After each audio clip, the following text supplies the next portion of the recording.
Mga kapatid, sabi po ng Ama, kahit 1,000,000 pa pong ulit na paulit-ulit kayong paalalahanan na mag-repent, kung hindi nyo pa rin po sinusunod, uulit-ulitin pa rin po ng Ama.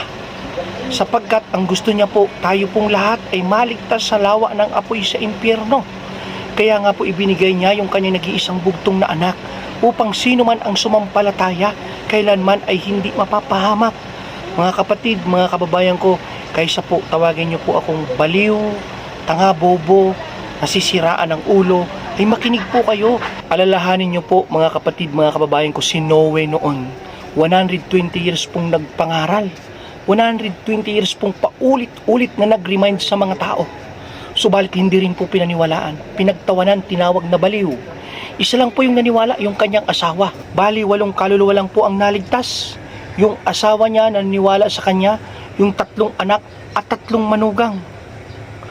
Kaya mga kapatid, mga kababayan ko, makinig po kayo. Pakinggan niyo po yung binibigkas ng bibig ko. Huwag niyo po akong tingnan. Tingnan niyo po yung salita ng Diyos na binibigkas ng bibig ko. Sapagkat lahat po ng sinasabi ko ay binigkas rin po ng mga naunang propeta, pati po ang ating Panginoong Jesucristo. Lahat po ng taong may tibok ang puso sa sanlibutang ito ay nire-remind po ng Ama sa nakasulat sa Marcos 1 verse 15. Ang takdang panahon ay kumpleto na. Malapit na ang paghahari ng Diyos. Magsisi na kayo sa inyong mga kasalanan at manampalataya sa Ebanghelyo.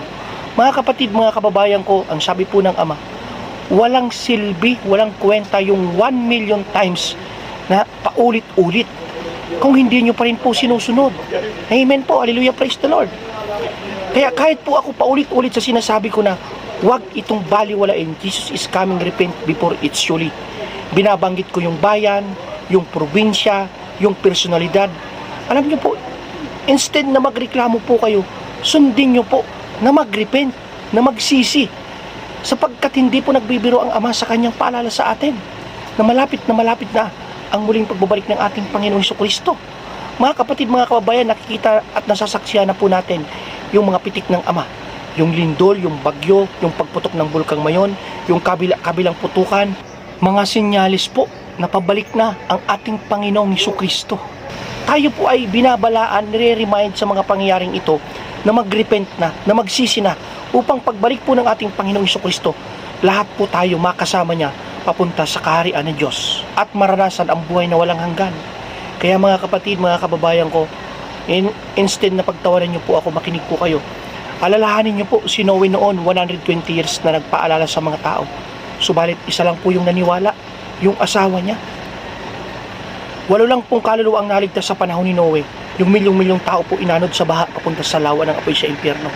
Kaya kapatid, please, makinig po kayo. Please repent before it's too late. Jesus is coming.